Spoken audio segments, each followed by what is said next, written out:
I'm Martin Samuels. I'm the Strategic Director for Social Care and Education for Leicester City Council, and I'm also the co-chair for the East Midlands ADASS region. Melanie, do you want to introduce yourself? Hi, good afternoon. I'm Melanie Weatherly. I'm chair of Lincolnshire's Care Association and also co-chair of the Care Association Alliance, which is a grouping of care associations across England. Thanks, Melanie. So you'll have spotted that we've just started to record this session. This is because all of the regional sessions are being held at the same time. So there's the opportunity, because of recording it, that you can follow up on some of the others later on, should you wish to. We're going to ask. I mean, we'll see how this goes. I've been working on the basis that we would do our presentation and then take questions, but depending on whether the size of the audience grows, we might take questions during the course of the presentation if that feels more appropriate. But please do feel free to pop things in the chat. And we can pick those up as we go along. So the intention is that Melanie and I have got a few slides that we're going to run through. I'm expecting that will take us 20-25 minutes, something like that, there or thereabouts. And then we've got a number of questions which are about for sort of more general conversation and really trying to tap into your experience and your perspective on things. And so hopefully we'll spend a good half of the time in a conversation and seeing what we can bring out from there. So if we move on, before we move on to the next slide, I just underline two things from our title slide. The first is to be really clear. One of the main lessons we've learned is that it's not all about fees. That actually the provider engagement that we've had in the region, the fact that we've been able to have conversations about many things and not focusing on fees has actually, I think, been one of the strengths. And then the sort of subtitle at the end about this being a case study and not an exemplar. I don't think we are in any way coming to you and saying, right, in the East Midlands, we've got it absolutely cracked. This is the way that everyone should do it. I think it's more a situation of us saying, well, this is what we've been doing over the past year, and there've been a lot of benefits to us from it. Let's think about and draw from this and see how we can what good things we can share and indeed what we can learn from others. So Sue, if you could take us to the next slide, please. So if we sort of look at where we were before the pandemic, my guess is that we were probably in much the same place as a number of regions across the country. So we had quite varying degrees of engagement between providers and individual local authorities. In some areas, relationships have historically been really good. In some areas, they've been less so, and sometimes that's varied between different parts of the sector. So quite a variable position. But we did find that we were in a situation where there wasn't really any provider representative voice in meetings that we had either as adult social care or with the NHS at a regional level. So often we were having conversations locally and we were engaging with providers at a local level, but when it came to talking about things at a regional level, we'd revert into our echo chamber and just be talking as officers amongst ourselves and not really have that provider voice in the room. So we also found that really there was often quite a limited understanding of the care sector. I'm going to be a little bit rude about NHS colleagues. Sometimes you have to caricature for effect, but often we found that the level of understanding by colleagues in the NHS about the care system and the drivers and the way that providers work was often really quite limited, and equally. That we were in a position within local authorities that quite often we weren't as fully aware and taking account of the situation for larger providers and some of the key themes that were affecting providers across the piece as perhaps we should have been, and perhaps we weren't as aware as sometimes we thought we were. And so the consequence of this was that we didn't really have an effective forum, an effective opportunity for to engage with the market at a regional level, either when tactical issues came up, when there was a particular thing that needed to be done rapidly, or indeed when we were trying to look more strategically across the market and across the system and look further forward. So my guess is, as I say, probably not hugely different from the position in many other parts of the country, but it was a not a satisfactory position, and we recognised that there was more that we needed to do. So, Melanie, handing over to you for the next slide. Thank you. So we started with regular meetings, which ADASS hosted through Sue Wilson, and we met with NHSEI colleagues, various officers from various councils within the East Midlands region, and care associations from across the piece. And I think one of the key things there was that we were a small enough group to be able to talk to each other and to share openly what was really going on. And in the very dark days of the pandemic, it was a very valuable hour-long session. And from there, we were able to invite various people to come and talk to us, PHE. It wasn't just somewhere to talk, but it was somewhere to be able to talk openly. And I think that was one of the key things when we started. And we've continued throughout the pandemic, less frequently, but actually just as valuable. From those meetings, we then started to realise that there were lots of regional cells happening with no provider representatives through the LRFs. And gradually, not all at once, but gradually we then got to a position where we had provider representation at all the regional cells, which we believe was useful for those cells and was definitely useful for providers. We were also able to pick up some more practical support. It was very clear right at the beginning that lots and lots of care homes were misunderstanding the capacity tracker data collection service that the DH so kindly gifted to us all. And we were being taken to task for not doing things, and actually we had done them. It was just the question wasn't written in a way that enabled you to say that we'd done them. So we wrote some FAQs or a glossary, and then we held some webinars around things that were important to significant numbers of the provider sector, but not enough for anyone locally to have done a webinar, but actually more than enough to do a regional webinar. And they were very successful. We've done them on vaccination, we've done them on end-of-life care in domiciliary, really anything that people felt was needed to go across, either something that someone else within the regional structure wanted providers to be aware of, so along IPC lines, or something that providers felt they needed more about. Particularly the end-of-life care for domiciliary workers was very powerful, because I don't think home care staff had come across end of life particularly until the pandemic started, and they needed the practical support and the emotional support that came across from that webinar. But probably the most important thing was the regular communication. We were able to use the regional meeting to share things between frontline providers, local authority leads, and between us, lots of us had positions on various national assurance teams, national policy teams, so we could feed through the East Midlands voice through various sessions. Kind of next slide, please, Sue. It was very clear fairly early on that some providers were struggling, and some providers were really struggling to engage with local authorities, and local authorities were struggling to engage with their provider sector. So we were able to provide some provider support to try and improve that. I wouldn't say that that was something we'd finished. It's actually very, very difficult to engage with the disengaged virtually. I think that will definitely take off more when we can actually go and have coffee with people rather than try to talk to them over Zoom or Teams.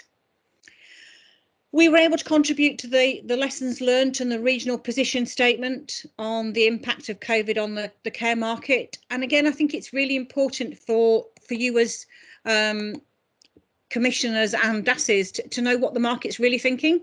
And I think it was easier for us to do that at a regional level. And then various projects have been commissioned around the workforce. Thank you. So what have been the benefits to providers? I think sharing issues and good practice at a level that works. Sometimes locally engaging with providers and commissioners can be just too intense and too introspective. You end up into an echo chamber and you either think your locality's got it right and everybody else is wrong, or you gradually go into a cycle of despair between you because you think there's no end to it. It's much easier to have those conversations at not quite such a local level. The national conversations that have been going on, we have taken part in them as East Midlands reps, as individual reps, but the national discussion is too remote often for particularly SME providers, and the decisions take too long. By the time they've worked out what we need, we don't need it anymore. So the working at a regional level has given a wider variety of perspectives, but we can still actually get on with things. So it's kind of like a Goldilocks moment. It's not too big and it's not too small.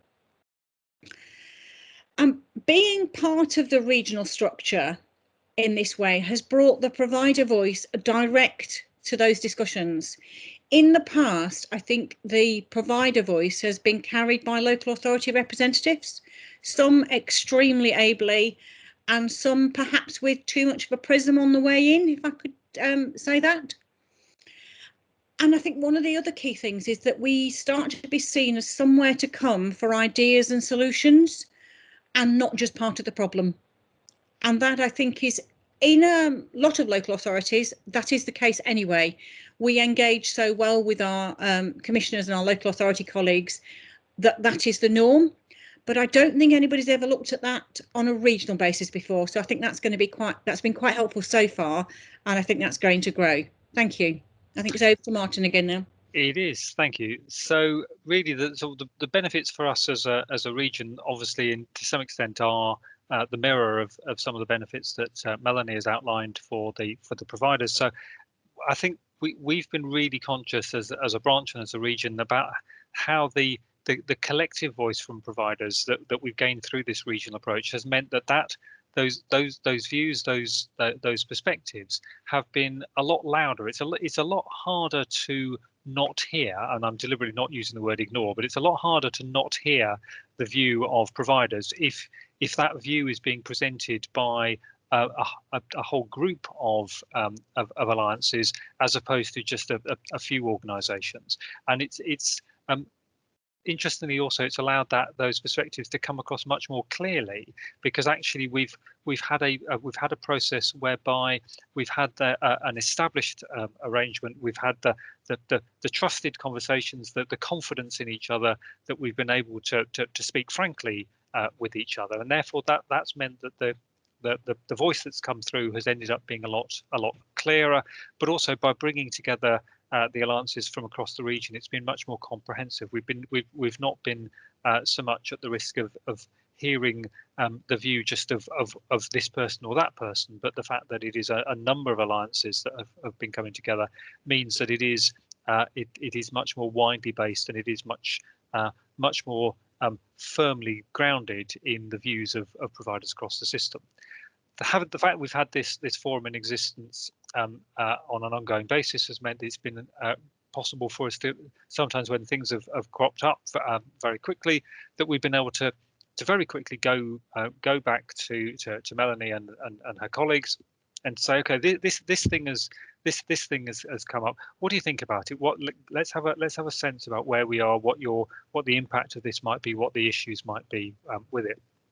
So rather than having to go through each of the individual authorities and each of their particular arrangements to in a sense to ask people to have a conversation, that we've been able to have that conversation direct. And I think as Melanie has been saying, that because we've been slightly more removed, so it's been a conversation of in a sense professional partners, as opposed to between the commissioner and a provider, and at a local level, that's allowed those conversations and those responses to be that bit more frank as well.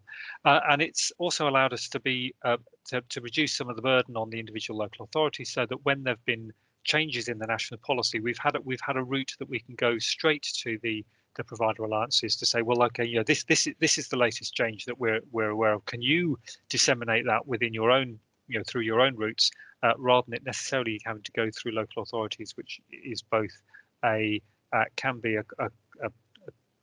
take a bit of time for that to happen, and there's also the risk of Chinese whispers as that happens. And I think one of the things that it's really done very powerfully is that we now have those existing relationships, those established relationships at a regional level with the various provider alliances, and it's based on trust. It's based on seeing how things actually work, how we behave when we're under pressure, when there's a certain amount of stress in the system. And that's given us a really good basis now for the ongoing market conversations, because of course, it's not as if we can simply snap back to the way that things always used to be, and the world will be normal and fine and happy. And of course, we recognise that actually the world, the context that we were in before COVID, wasn't actually, things weren't working as they should have done, and the system was under a lot of pressure. But it gives us now a much better relationship, a much firmer ground for us to have those conversations about what should be happening next. So, Melanie, you're going to take us through some of the lessons that have been learned. Yes, and I think we didn't get it right first time, and we're still not getting all of it absolutely right, but we're learning a lot as we go along. And I think one of the first lessons was that not everyone is able or willing to respond to the request to join the regional group. Those of us who did join were quite surprised that not every locality's providers wanted to take part. But I think the key thing we've learned is to meet people where they are, and to work alongside them, to encourage them, and not to feel that the grouping didn't have any validity because not everyone was there. And that kind of leads into the second one, is we don't over-engineer the engagement model. Don't try to make sure that everybody's involved in the conversation right from the beginning. Start with the willing, and when you can prove that you're actually worth belonging to, other people will join. And I think the reasons for the lack of engagement possibly feed into the third lesson we learned, that you need to build trust, and there needs to be a safe space created very, very early on. And that's not easy. Some of the people who joined our grouping at the beginning were not used to having a trusted conversation with their local authority. But they were able to now get to the stage where I'm still not sure some of them actually feel that they would have the same conversation back in their locality, but they can feel that it's a safe space to talk, and that there's a very high level of trust at a regional level. It's okay not to agree. At the beginning, like in any other relationship, nobody disagreed with anybody. But as things have gone on, we have now got to the stage where we're actually able to say, well, actually, that might be how you perceive it, but it's not how it looks from where I am. And actually, it sounds like a very small thing, but it actually makes a big difference to the kind of conversations, because you actually start to have honest conversations.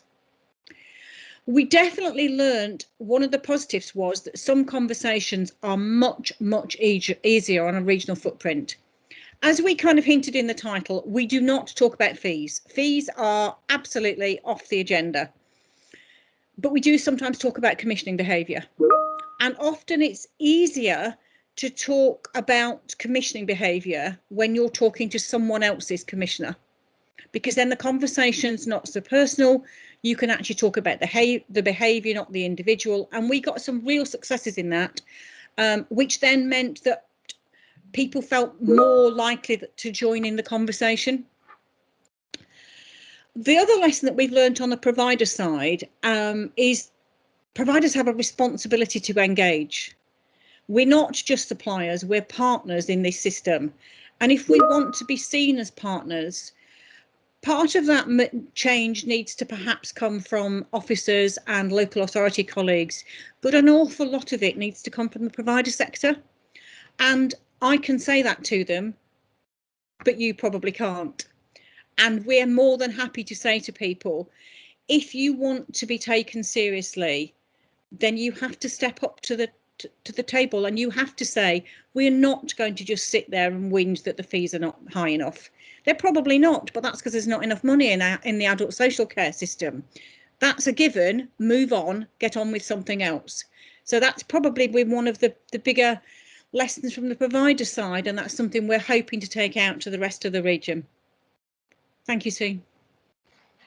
Okay, so what happens next? So again, Melanie has very helpfully outlined some of the key things that we've learned, and that's brought out some of the lessons in terms of what might what might affect the way that we do things in future. So a couple of things that we wanted to flag was that we are now looking, having developed the relationships with the regulated sector, that we're starting to think, well, actually, the care market is a lot wider than that, and I think COVID has on occasion really underlined how the links that we can have with the non-regulated sector can actually sometimes be really quite limited and quite weak, and yet the role that their services and their provision plays in the system as a whole can be of very great significance, and so we're looking at seeing, well, can we extend the scope and draw in those services as well. And then we're also aware that we have, and I'm sure this is the position with all other regions as well, we've got quite an extensive range of networks across the region within the branch, looking at topics as workforce or social justice or care markets or data or whatever, quite a range. And again, traditionally, those networks have all been just within the sector itself, just within local authorities, and so in many respects, therefore, we've been talking to ourselves. Now, there's value in talking to ourselves, but not just talking to ourselves, because sometimes we can, there are voices that we don't hear, and voices we might hear too much of. So one of the things that we're looking at is whether we can make some more formalized links between those various networks that operate across the region and the care markets, so that when we're having conversations in our care markets network, that we might actually have people from the market in the room. So when we're talking about them, that actually we might have a deeper degree of understanding and that different perspective, and really seeing the value and the importance of that. So there's a number of things that we're looking to do to build on and to maintain and develop further the approach that we've been having, that we've developed over the last year or so.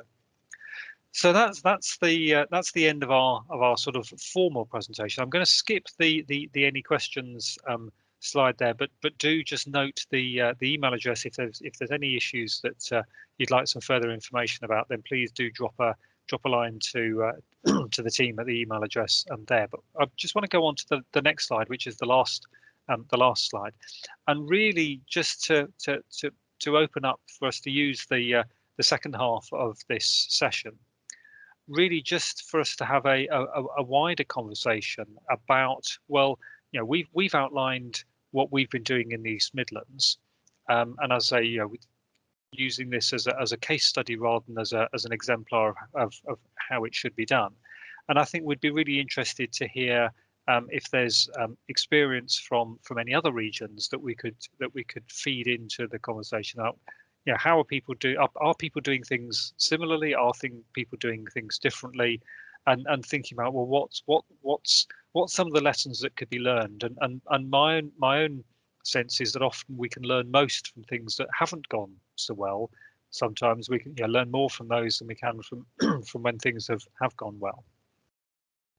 And then a second area we thought it might be helpful, might be interesting for us to have a bit of a conversation about, is whether there is any need for some kind of national approach to market engagement, or some kind of consistency across regions. And I wouldn't want us to you to take the view that I'm recommending that we're recommending that, but it's an interesting question. I mean, one of the things that we've been aware of as we've been looking through the data about our market has been how there are a number of providers which, when we've used the CQC mapping of who owns who, that's highlighted to us that a number of our providers are actually much bigger than we thought they were, and have a much greater geographical spread than we had realised, and sometimes that much greater geographical spread takes them much further across the region, and sometimes it takes them well into other regions as well. And so, reflecting on is there something that we should be thinking more about in terms of connecting at a level beyond the region. And then the final thought in terms of a sort of prompt for the conversation now was around, well, are there ways in which we could use these relationships, this much closer relationship that we've developed between providers and local authorities? Are there ways in which we could leverage that stronger relationship in order to as it puts there, to inform the reform that the government is now talking actively about pursuing social care reform in a more active manner? I mean, I remember meeting the Green Paper policy team when they were first established, and them commenting how they were hoping to have their white paper completed in about 4 or 5 months' time, and that was about 5 years ago. But the government is saying that they are serious about adult social care reform this time, and there seem to be rumours in the media that there'll be something said in the Queen's speech in a couple of weeks' time. Are there things that we could do in working together as providers and local authorities that might actually make that reform more likely to happen, and to move forward in a way that actually benefits the system as a whole, so that it addresses the real issues that are facing providers and ourselves, and the connections with the people who rely on services? So we thought those might be some questions and some issues that people, it might be helpful for us to have a bit of a conversation about in the time that remains for us. So Sue, I'm going to suggest that we take the slides down from the screen so that we can now see each other. And really, I think I'll sort of throw the floor open to anyone that's in the room to see comments or questions, or any thoughts. And we've got half an hour, so it'd be a long period of silence if no one's got anything to say. Ruth, you're first. That's that's always helpful. Go on, I'll do my bit. Thanks, it was really helpful and I hadn't, although obviously in the region, so from the East Midlands, I hadn't actually got that sense of just how coalesced the provider market had become across the region and how well it was engaging. So that was really, really good to hear, actually.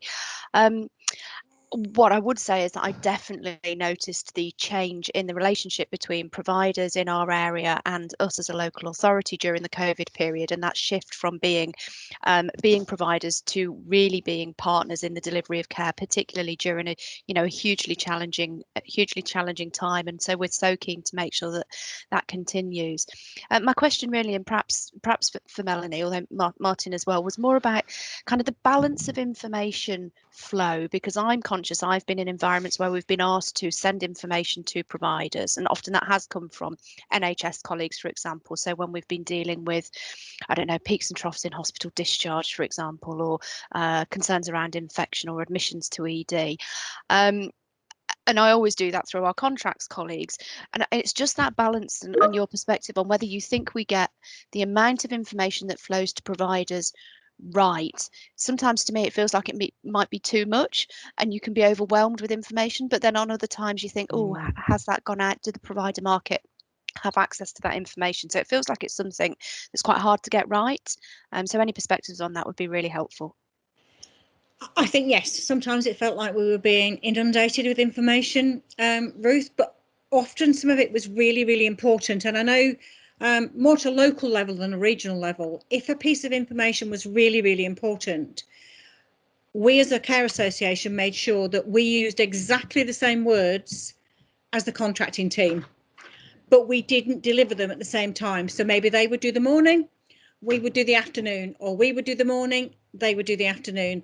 But we always made sure that the message was the same, and it was clearly the same, because I think what started to happen at the beginning was the NHS was sending out messages through various routes, and what was arriving at the care provider was several versions of the truth, which often meant that none of it was looked at.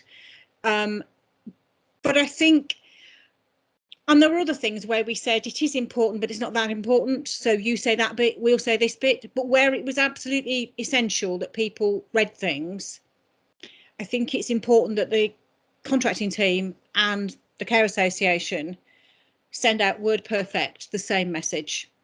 There are other times where we could help to get your message over, perhaps be blunter than you could. And again, this is the same we did this at the regional level.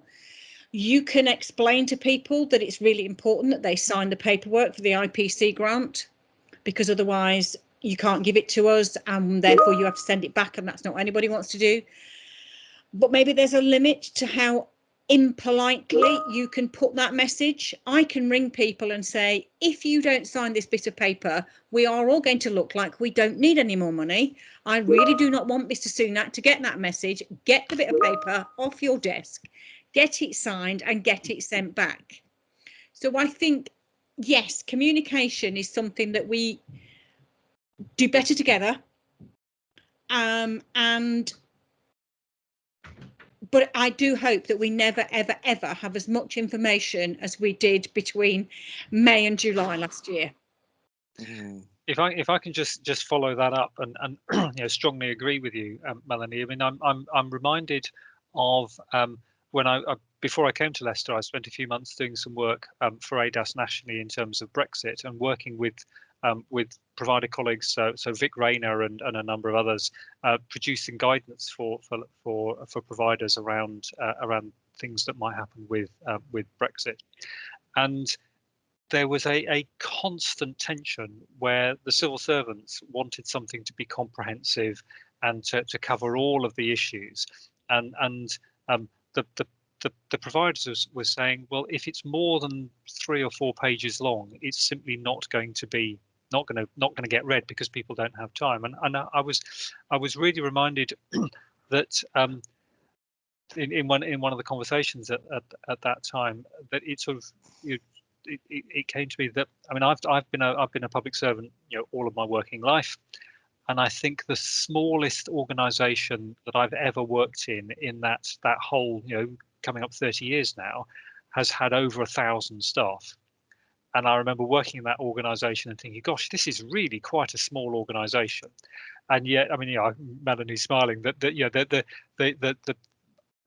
is huge for the vast majority of providers. And I think it shapes the way that we think about things often as officers, and the way that civil servants think about things, that it's very easy to assume that there's an HR department and an IT department and an estates department and the like, and that therefore if you produce guidance for the HR lead and the IT lead and the estates lead, that they're all going to, that's really helpful. And forgetting that actually that's probably the same person in many providers, and indeed not only is that the same person, they've got 7 other job titles as well, and so the risk of people getting absolutely drowned in material, and therefore that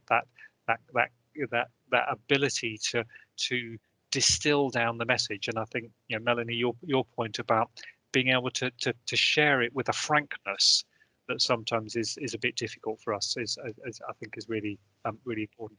Nigel, you had your hand up next. Yeah, thanks, Martin. Yeah, Nigel Thomas, Leicestershire. I think very much the conversations that we were having with our providers indicated that the amount of information coming out, was just too much, and it wasn't necessarily being read. What we did, and as I'm sure sort of probably most other authorities and areas did, was provide weekly bulletins and sort of provide a call so that we could also back that up with we had a conversation that was backed up with a bulletin. But I think even the bulletin, I mean, we're sort of, we're obliged to pass information on. We can't not do it. So what we ended up doing, I think, was just distilling that down into, if you only read 5 things this week in this bulletin, these are the 5 things. And we did separate out some of that and did some bespoke communications, particularly around sort of things like vaccination updates and lateral flow testing, and that seemed to work quite well. So, yeah, it's a difficult one. And just the other comment on what was one of the questions on the slides there. It seems to me that sort of there is, COVID has almost presented an opportunity for closer working between providers and local authorities, because it seems to me that actually we are strategic allies, really, with a single purpose in trying to support people either to live independently for longer in their own homes, or to get the best care possible that they can when they're in a particular sort of care setting. So it seems to me that we shouldn't waste that opportunity and really begin to look at how we can develop a strategic partnership, possibly regionally, maybe nationally, that really collectively begins to sort of frame what we really need to happen, so that can get fed back to whatever government reviews there are in the future. So it's just an observation on that. Melanie, any thoughts on that? Yes, I think that's quite useful, Nigel. I think one of the interesting things during the pandemic we found that at national level is the number of times that the providers and the local authorities, both ADASS and the LGA, were on one side of the table, and our national great and good were on the other side of the table. And as a provider, that was quite strange at the beginning. But what it did make me realise is that we do have much more in common than we have not in common. Yes, we do have challenging discussions from time to time, but actually we're all in it for the same thing, which is to give our local citizens the best possible life. You may have a tighter eye on the public purse than we do, but we don't ignore it either. And I actually wonder if regional would be the right place to start to really form those strategic relationships, because at a local level, relationships between individual providers and individual commissioners can vary. There can be quality issues, there can be sustainability issues. So it's really difficult sometimes to have a strategic conversation, and there are too many of us for the national government to listen to. But I think if we could have regional conversations, perhaps amongst, whether we do the NHS regions or ADASS regions, I don't think it really matters, although I think the ADASS ones are more manageable. And if that means that two of us have to talk to one NHS person, so be it. I think that would give us a really strong voice to take into the reform viewpoint and beyond, and a way to take adult social care into the next decade of the 21st century. Post-pandemic, it will be different, and there will be some difficult decisions to make. There may be parts of the sector that need to change dramatically post-pandemic, and if we do that together, I think we can do what works for each region, and it might be different in the East Midlands to the Southwest. Not that different, but potentially different. The alternative is that we have a national blueprint, which I don't think will work for adult social care, to be quite honest. Or if it does, we'd have to have a second NHS, and then we go broke as a country because we couldn't afford a second NHS. But I think we've got a fabulous opportunity to take this strategic discussion forward and to give the government an answer to how do we reform adult social care. Because I think if providers and commissioners got together, I don't think it would take us long to come up with the answer. And now is the time to do it. No, absolutely. Sue, you've been very patiently waiting with your hand up for a while. Just a couple of points for you. Just going back to the information one, I suppose the other bit just to say is don't assume that we have all the information. Most of my stuff I got later than I got from Melanie and colleagues, because they were sat at different tables than we were at. And I think, we were receiving things. And I think where we did share information as a region, I sent out exactly the same to the care alliances as I sent to our COVID leads, our local contracts managers leads. And the conversation we'd had was send it and we'll decide whether we've had it or not. Sometimes I hit and I managed to find something they'd not seen before. So it was a real joy. And I guess I think the other thing about our relationship with the care alliances that's different from the national is very clearly the nationals nationally they tend to talk to the big players, and I think that's what we've really found with our relationship in the Midlands, is that we do have the big players are represented with the alliances, but we get a real chance to talk to Melanie as a domiciliary care provider, as well as being a chair of an alliance. We get to hear from those smaller providers, and I think what we had a sense of, that our markets are starting shifting, and some of the messages that were coming down nationally were clearly coming from the perspective of a national provider, not for our local ones. And I think that was something we really would want to build on and make sure that we don't lose in any work going forward, because we want to have a diverse market. I don't think any of us, if we think about a care market of the future, would want it all to be, one brand. Thank you. And I think that's really helpful, Sue. And you're making me think that it's interesting that there's. I'm reminded of that the saying that the length of something depends on the size of your ruler, and that it's really your perspective determines what you see, and that the people who sit at the national level tend to see the big national providers. The individual local authorities will often see the small, very local providers, and working at the regional level as we are increasing now, we're more aware of some of the regional providers, but also the way some of the smaller providers come together, and hearing that voice. And I think there is something about one of the conundrums that we need to be able to deal with, is that recognition that the market is very varied, and it's sometimes easy for people in the system to slip into the assumption that the whole market is the same. And I'm reminded how a few years ago, on behalf of ADASS, I spent a day talking with a number of organisations that were thinking of buying one of the big national providers. And it was quite an extraordinary day. And so I was there as sort of to try to explain to them what this thing called adult social care was, and what these things called councils were, and how they worked. And talking to a group of venture capitalists, where I remember one of them saying, well, they had invested a couple of £1 billion in student accommodation in Hungary, and they were now moving into some other I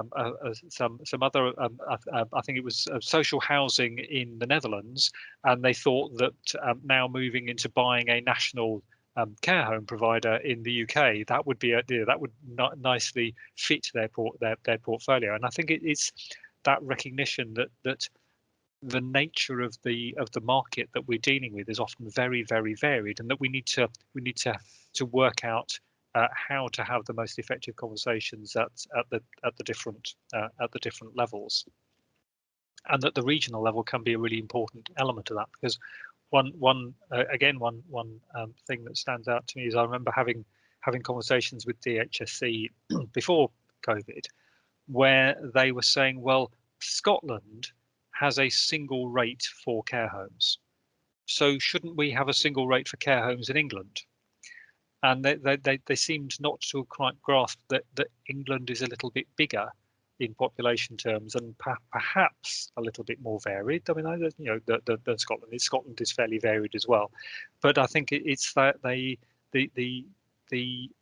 risk of taking simple solutions from one place and imposing them, and perhaps losing the variety and the variation in the sector, which I personally I think is actually one of its strengths, and that it feels as though sometimes we've been losing some of that, because I think we are sometimes moving more towards the consolidation of services into a smaller number of larger providers who are often somewhat more distant from the experience on the ground. I'm sure all of us who work in local authorities have had that experience of following up with a provider why their numbers on the capacity tracker look a bit odd, to be told, well, that's all been entered by head office. I've no idea what they've entered, and indeed I don't really know quite why they've entered what they've entered.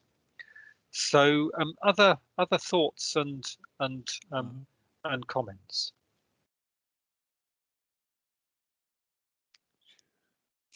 Yeah. Any more questions or thoughts? I mean, one. Oh, Doug, do you want to come in? Yes, is my microphone working? Yeah, I can hear you now. Yes, I'm from Bromley in London. Yeah, I just have more practical questions about your regional group, because it sounds really interesting and really productive and the way to go. But I was just thinking really basic questions like, how did you choose your provider reps? Because that could be a big issue. And how often do you meet? Who chairs it? What do you do with the minutes? Who else is on the group? You know, you've got lots of providers, but who from ADASS? You know, how regular do you meet? That type of thing. It's just interesting. It would be interesting to hear more about your model. Sue, Melanie, which of you would like to pick that up?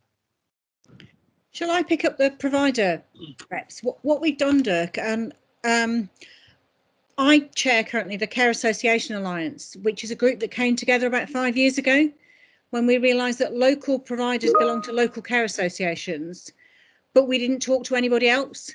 So we have a group of about 40 care associations from up and down the country. So where there was a care association, we've used them. Where there isn't, we're trying really hard to get them back from the, well, one or two of them are quite moribund, aren't they, Sue? But we're working with them, we're getting there. And I think to start with, that you can't cover everybody. So start with the willing, and then fill in the gaps would be my advice. But certainly the CAA are working in a number of regions to try and get this kind of engagement going, because they've heard from us in the East Midlands how beneficial that's been to us, and there may be different models. London's probably going to be a completely different answer because it's set up differently. But if it's something you're interested in doing, I'm happy to help to find the right people, so that you're not just talking to the usual suspects, but you are talking to people who have a representative voice. So more than happy to help on that. Okay, thank you. Sue, do you want to say a bit about the practicalities? I was just going to say on the practical stuff, ADASS brought the group together. So we've got a very small program office, so we facilitate it. Chairing, I think moving forward, when we move into a more formal world, we want it to be chaired by a provider. But in the meantime, I think because we've worked together for so long now over the pandemic, it's a bit of a free for all. So Melanie takes leads on lots of stuff, on the other providers, but we seem to have developed this relationship where we just have a conversation, and we'll all say, well, what do we want to talk about today? So we don't have a formal agenda throughout the COVID. And to be honest, we've met every fortnight, and we've only just stepped that down to monthly. Wow. And we kept saying, should we drop it down? And because there was so much going on and so many messages that we want to share, then we found that we were doing that. And because we've got the NHS coming into it, NHSEI, I think we've used it as an opportunity to help them understand the sector a bit better. So I'm sure I can say that we probably had a lot of sighing at times. And I think we have been known to say, you know, working with providers is just imagine they're like GPs, but with more teeth.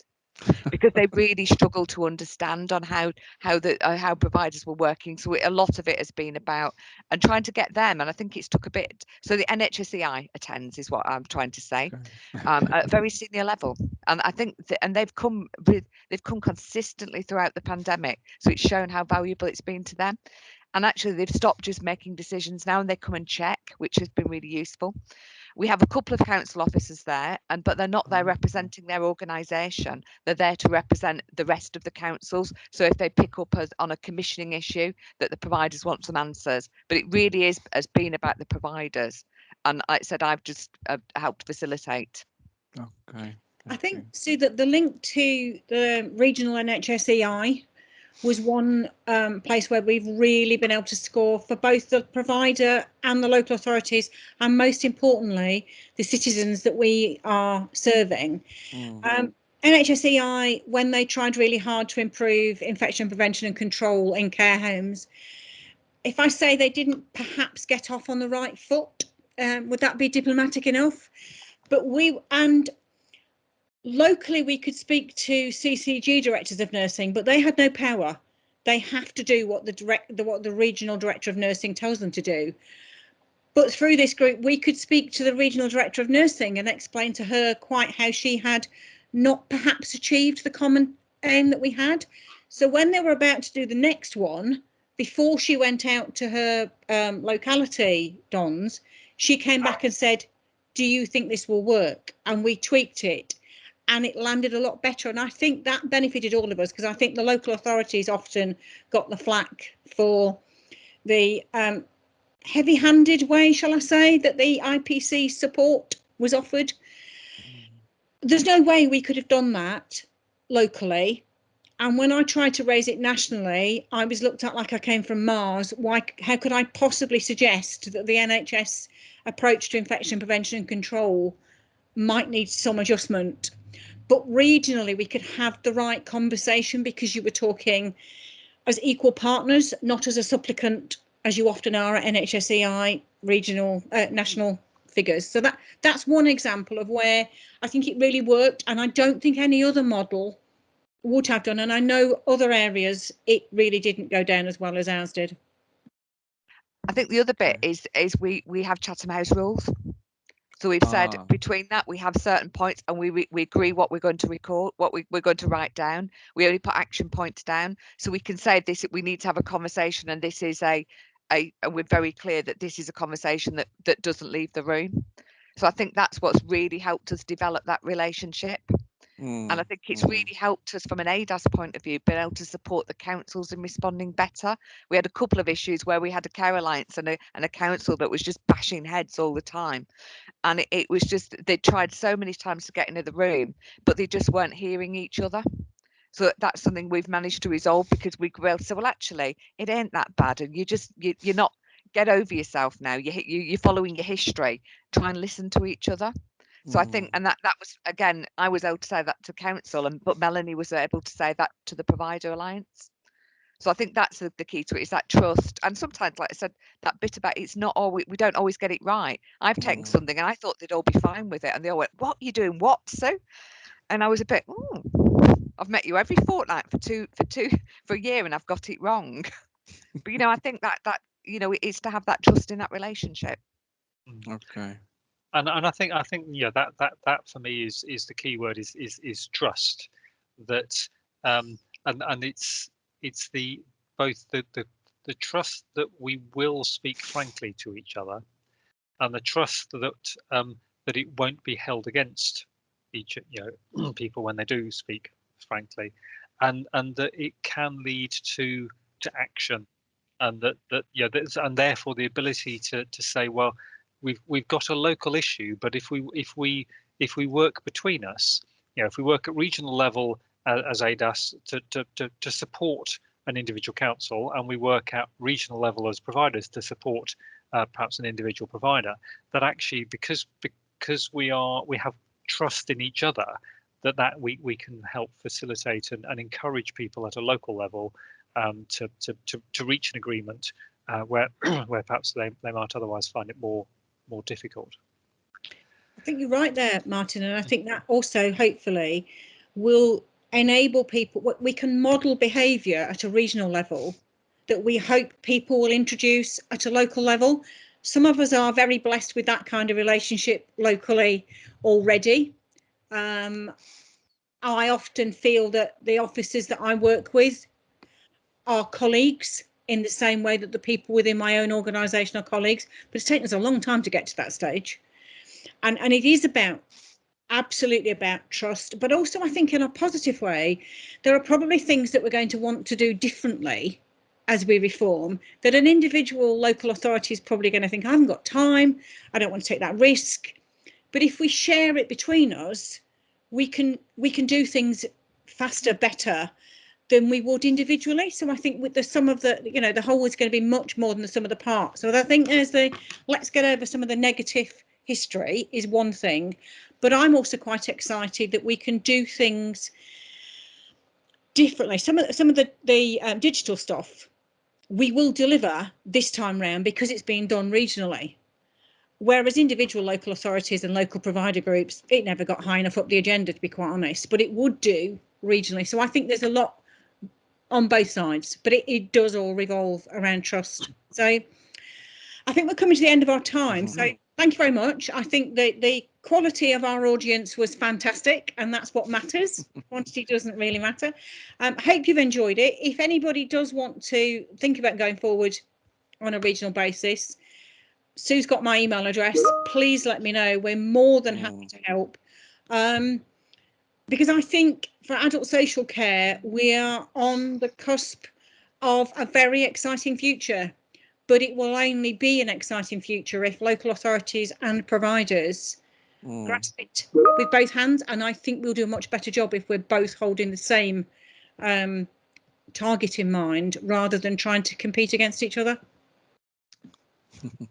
Right. So thank you, everyone. I'm really pleased you joined us. Thanks then. Bye.